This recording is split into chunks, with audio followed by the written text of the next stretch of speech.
हाल ही में भगवान राम से जुड़ी एक बात है जो कि सोशल मीडिया पर बेहद वायरल हो रही है। वैसे तो ये कथा बेहद पुरानी है, लेकिन कुछ ही लोगों को पता है, जो कि अब सोशल मीडिया के माध्यम से पूरे भारतवासियों को पता चल जाएगा।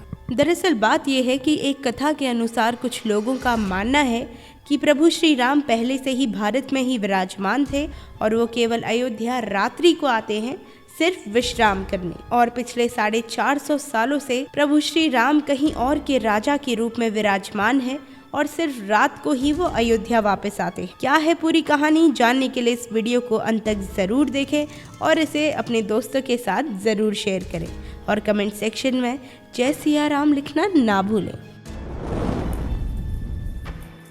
कहानी के अनुसार ओरछा की रानी अयोध्या से 1570 में भगवान राम का विग्रह लेकर आई थी और उन्होंने वह विग्रह अपने महल में स्थापित कर दिया। स्थानीय लोगों का विश्वास है कि ओरछा के राजा भगवान राम ही हैं। वह दिन में यहाँ रहते हैं और अयोध्या केवल रात्रि विश्राम के लिए जाया करते हैं। अयोध्या में 22 जनवरी को भव्य राम मंदिर में भगवान राम के विग्रह की प्राण प्रतिष्ठा की गई और यहाँ स्थापित भगवान राम बाल स्वरूप में है।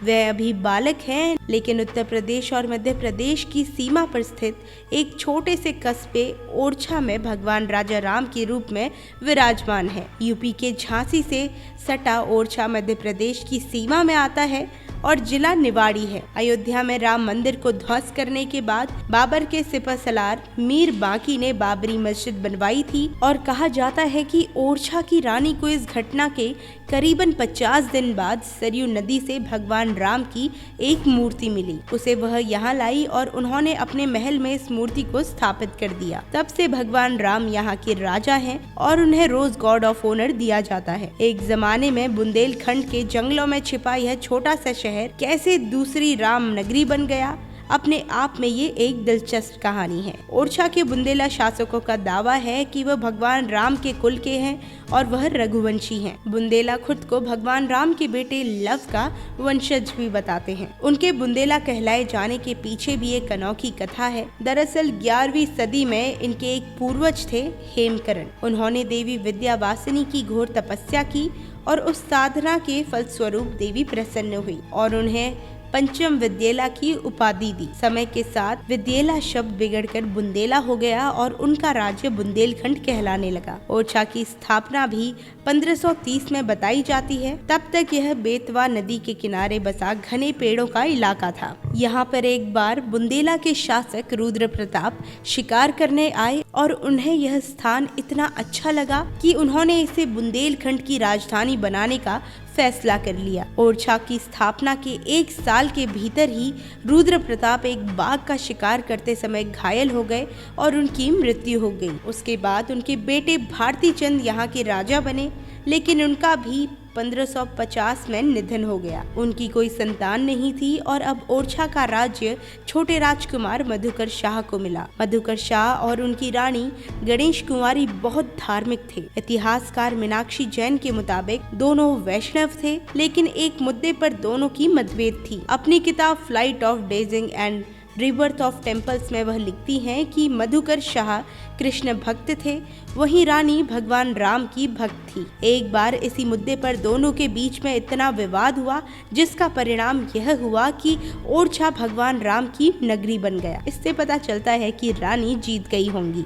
नर्मदा प्रसाद उपाध्याय की एक किताब पेंटिंग्स ऑफ बुंदेलखंड में इसका एक रोचक उल्लेखन है। हुआ यह कि एक बार मधुकर शाह और उनकी रानी गणेश कुमारी के बीच में तीर्थ यात्रा को लेकर विवाद हो गया और मधुकर शाह वृंदावन जा रहे थे। उन्होंने रानी से भी वृंदावन चलने को कहा। रानी अयोध्या जाने की जिद करने लगी। राजा ने बहुत समझाया, लेकिन रानी नहीं मानी। उन्हें राजा ने चुनौती दी कि बिना भगवान राम को यहाँ पे लाए ओरछा वापस मत आना। उसके बाद रानी अयोध्या को रवाना हो गई और अयोध्या में ऐसा क्या हुआ, इस बारे में अलग अलग बातें हैं। उपाध्याय कहते हैं कि रानी ने सरयू में जल समाधि लेने की कोशिश की, तभी उनकी गोद में भगवान राम की यह मूर्ति आ गई। वहीं गैजेटियर में लिखा हुआ है कि रानी को एक रात सपना आया कि सरयू में भगवान राम की मूर्ति छिपी हुई है। अब कहानी जो भी हो, लेकिन इस बात पे सभी की सहमति है कि रानी एक मूर्ति लेकर ओरछा वापस आई, जो कि उन्हें सरयू नदी में ही मिली थी। वहीं एएसआई भोपाल के आर्कियोलॉजिकल ऑफिसर रमेश यादव का कहना है कि अयोध्या से यह मूर्ति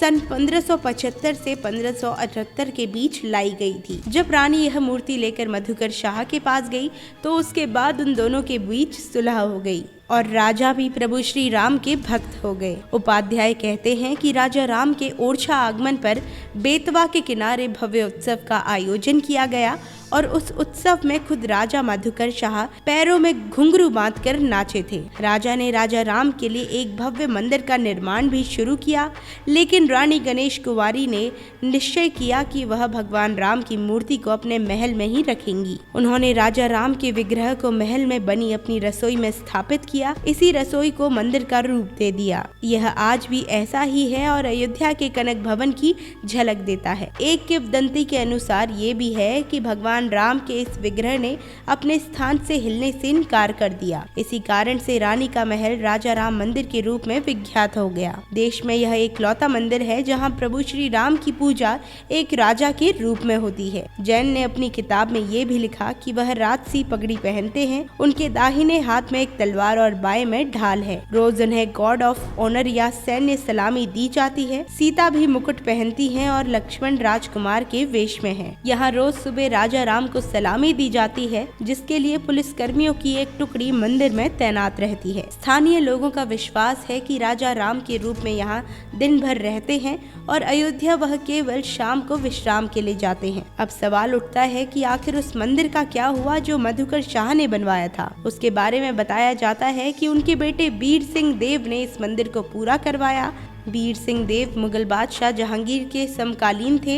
इसके बाद मंदिर में विष्णु जी की मूर्ति स्थापित कराई गई और इस मंदिर का नाम दिया गया चतुर्भुज मंदिर। इसका गुंबद नुकीला और 340 फीट के करीब है और इस मंदिर की गिनती सबसे ऊंचे मंदिरों में होती है। तो दोस्तों, आपको प्रभु श्री राम के बारे में जानकर कैसा लगा, हमें कमेंट सेक्शन में जरूर बताएं और कमेंट सेक्शन में जय सिया राम जरूर लिखें। आज के लिए हमारी इस वीडियो में इतना ही। फिर मिलते हैं प्रभु श्री राम की एक अलग कहानी लेकर। तब तक के लिए जय सिया राम।